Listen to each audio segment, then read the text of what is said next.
हाँ, तो dear student, हो के मायूस यूं शाम से ढलते रहिए, हो के मायूस यूं न शाम से ढलते रहिए, जिंदगी भोर है सूरज सा निकलते रहिए, जिंदगी भोर है सूरज सा निकलते रहिए, एक ही पाँव पे ठहरोगे तो थक जाओगे, एक ही पाँव पर ठहरोगे तो थक जाओगे, धीरे धीरे सही राह पे चलते रहिए। हाँ तो बच्चों, आज का हमारा टॉपिक है प्रिज्म से गुजरने के बाद प्रकाश 7 रंगों में बन जाता है, क्यों?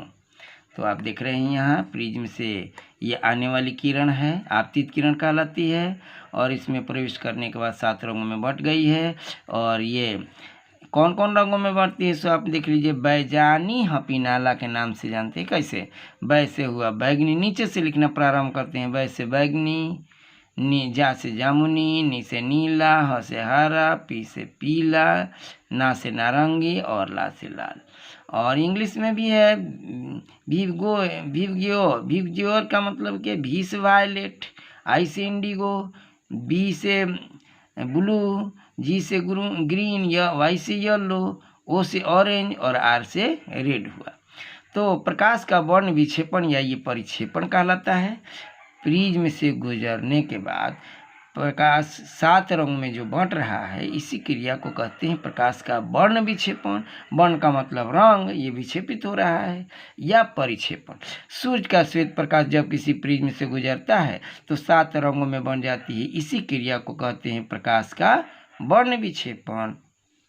और प्राप्त रंगीन पट्टी स्पेक्ट्रम यानी वर्णपट कहलाता है। ये जो प्राप्त रंगीन पट्टी है, ये पट्टी जो रंगीन दिखाई दे रही है, इस रंगीन पट्टी को हम कहते हैं वर्णपट, या इंग्लिश में कहते हैं स्पेक्ट्रम। हाँ भाई, तो स्पेक्ट्रम कैसा होता है? सतत होता है, लगातार होता है, सतत स्पेक्ट्रम होता है। हाँ, तो 2019 में पूछ दिया गया कि स्पेक्ट्रम होता है, ए में दिया सतत, बी में दिया रैखिक और सी में दिया काली, है ना। तो आप देख रहे हैं कि स्पेक्ट्रम कैसा होता है? सतत होता है। सो हमारा आंसर हुआ ए, सतत। तो इस तरह से इसमें प्रश्न पूछा गया था 2019 का, सो आप ऑब्जेक्टिव में देख सकते हैं। अब देखिए 7 रंगों में बंटने का कारण क्या है? क्या कारण है कि ये 7 रंगों में बंट जाता है? तो विभिन्न तरंगदैर्ध्य यानी अलग अलग प्रकाश के रंगों का तरंगदैर्ध्य अलग होता है। जिसका विचलन अधिक होगा उसका तरंगदैर्ध्य कम होगा। जैसे बैगनी का विचलन सबसे अधिक हो गया है, इसीलिए उसका तरंगदैर्ध्य कम होगा। और लाल का तरंगदैर्ध्य सबसे अधिक होगा क्योंकि उसका विचलन कम होता है। तो विभिन्न तरंगदैर्ध्य के प्रकाश का वेग भिन्न भिन्न होने के कारण अपवर्तनांक म्यू भी भिन्न भिन्न होता है। तरंगदैर्ध्य लैम्डा के साथ दिए गए माध्यम के अपवर्तनांक में परिवर्तन ही प्रकाश का वर्ण विक्षेपण है। यानी अलग अलग तरंगदैर्ध्य के कारण प्रकाश का अपवर्तनांक अलग अलग हो जाता है, और अलग अलग अपवर्तनांक होने के कारण वो अलग अलग रंगों में विभक्त हो जाता है, बन जाता है। हाँ तो बच्चों थोड़ा सा नोट में देख लेते हैं। बैगनी रंग का विचलन सर्वाधिक, और लाल रंग देख लो यहाँ पर बैगनी रंग का विचलन, विचलन का मतलब क्या हुआ? अरे आने वाली तो ये किरण थी, अगर ये प्रिज्म नहीं रहता तो इतना दूर तक आगे बढ़ती, सीधे आगे बढ़ती, है ना। अगर ये प्रिज्म नहीं रहता तो सीधे आगे बढ़ जाती, लेकिन इस प्रिज्म के कारण वो अपने रास्ते को अलग कर दी है, यानी अपवर्तित हो गई। यानी अब देख लीजिए ये बैगनी रंग इसमें ज़्यादा नीचे भाग गई है, यानी विचलन का मतलब कि उस रास्ते से कितना हटी है, कितना कोण से हट गई है। तो देखिए इतना कोण से हट गई है, ये सबसे बड़ा कोण बना रही है कौन? बैगनी कोण, इसी को कहते हैं विचलन कोण। और सबसे कम कोण बनाई है लाल, इसको विचलन कोण, यानी लाल का सबसे कम विचलन कोण होता है और बैगनी का सबसे अधिक होता है। हाँ तो देख लीजिए यहाँ पर हमने लिखा है नोट में कि बैगनी रंग का विचलन सर्वाधिक और इसका तरंगदैर्ध्य कम, और लाल का विचलन सबसे कम और तरंगदैर्ध्य सबसे अधिक। क्योंकि आप देख रहे हैं यहाँ विचलन कोण बहुत छोटा बना है, और बैगनी का कोण यहाँ से लेके यहाँ तक बहुत बड़ा बना है। हाँ तो ये रहा 7 रंगों में बंटने का कारण, यानी क्या कारण है? तरंगदैर्ध्य भिन्न भिन्न होने के कारण अपवर्तनांक भिन्न होने से ये रंग अलग अलग हो जाते हैं। सो आइए अब अगला देखते हैं। 2019 का इंटर एग्जाम 2019 का 23वां प्रश्न है, वर्ण विक्षेपण क्षमता डिस्पर्सिव पावर, यानी कोणीय वर्ण विक्षेपण तथा माध्य विचलन के अनुपात को वर्ण विक्षेपण क्षमता कहा जाता है। अब आप कहेंगे कोणीय वर्ण विक्षेपण क्या है भाई? हाँ, तो देखिए इसे ओमेगा द्वारा सूचित किया जाता है। अतः वर्ण विक्षेपण क्षमता बराबर ओमेगा, और ओमेगा बराबर हुआ कोणीय वर्ण विक्षेपण थीटा, कोणीय वर्ण विक्षेपण थीटा, अब बटा माध्य विचलन डेल्टा वाई, यानी बीच वाला डेल्टा विचलन जो हुआ ना डेल्टा वाई मानते हैं, यानी येलो का पीले रंग का जो विचलन हुआ उसी को माध्य विचलन कहते हैं। हाँ, तो थोड़ा आप यहाँ पर देख लें, प्रिज्म से जो निकली है किरण, तो ये वायलेट यानी बैगनी रंग का विचलन सबसे अधिक हुआ है, और लाल रंग का विचलन रेड का सबसे कम हुआ है। ये लाल रंग का विचलन कम और बैगनी का सबसे अधिक, और बैगनी के विचलन में से लाल का विचलन घटाते हैं तो यही जो थीटा बचा है इसी को कहते हैं हम कोणीय वर्ण विक्षेपण, यानी delta V minus delta R equal to theta, यही थीटा है कोणीय वर्ण विक्षेपण। इसलिए हमने यहाँ लिखा omega delta V minus delta R, और बाटा में ये माध्य विचलन डेल्टा वाई है ना। तो भाई अभी अभी हमने आपको यहाँ दिखाया कि थीटा बराबर क्या होता है, delta V minus delta are. सो यहाँ पर आप देख लिए यह है theta, delta V minus delta R बराबर थीटा। हाँ, तो भाई ओमेगा बराबर delta V minus delta R by delta Y, तो डेल्टा भी का value delta equal to mu minus 1 into A, ये पिछले वीडियो में हमने बताया है कि कैसे आया है। तो उसी प्रकार डेल्टा भी के लिए म्यू भी हो जाएगा -1 ए, और डेल्टा आर के लिए म्यू आर -1 इंटू ए।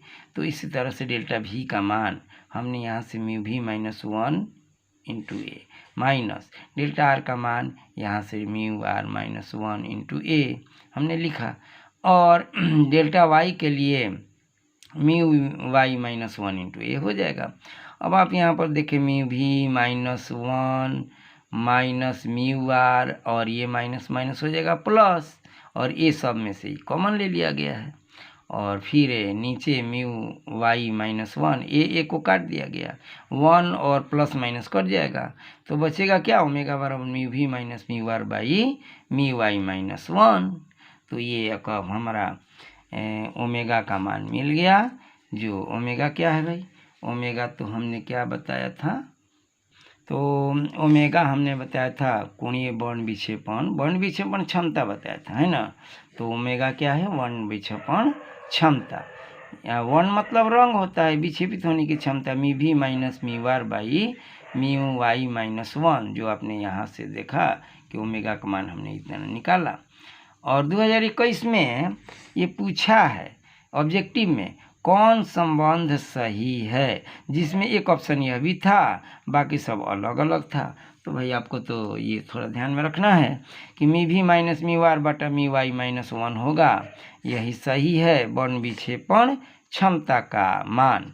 ये जो 2021 में आप देखेंगे ऑब्जेक्टिव प्रश्न, तो उसमें दिया गया है कि इस 4 ऑप्शनों में कौन ऑप्शन सही है, जो इसमें एक यह भी था। तो 1 और 2 से वर्ण विक्षेपण क्षमता ये है 2, और पीछे हमने बताया था यहाँ पर देखिए 1 है ना, यहाँ पर हमने 1 बताया है।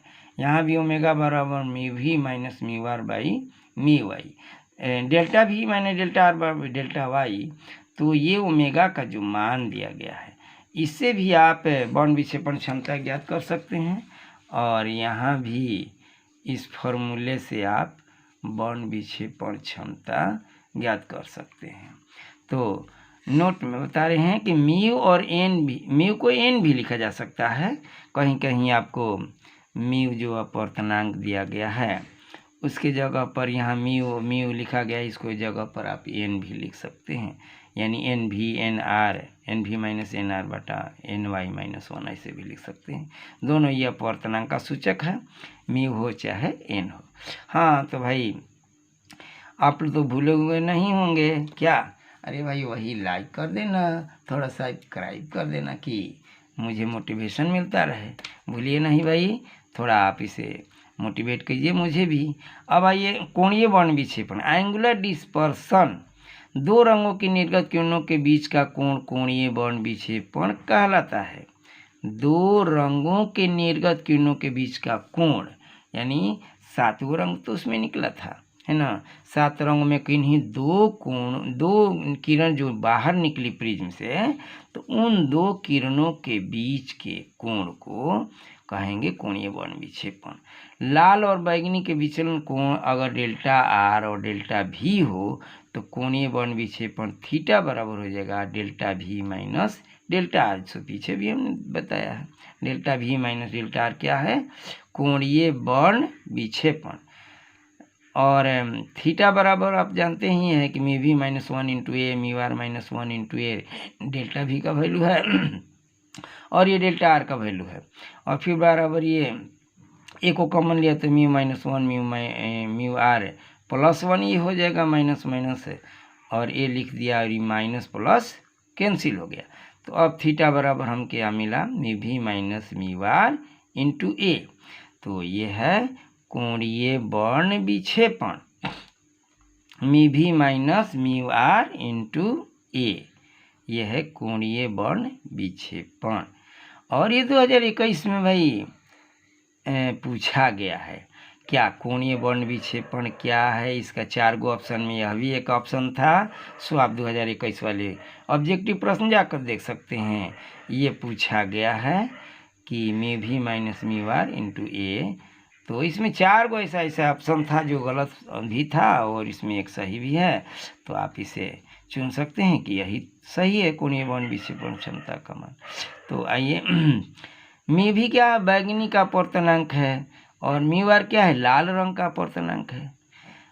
समीकरण 1-2 की मदद से कोणीय वर्ण विक्षेपण ज्ञात किया जा सकता है।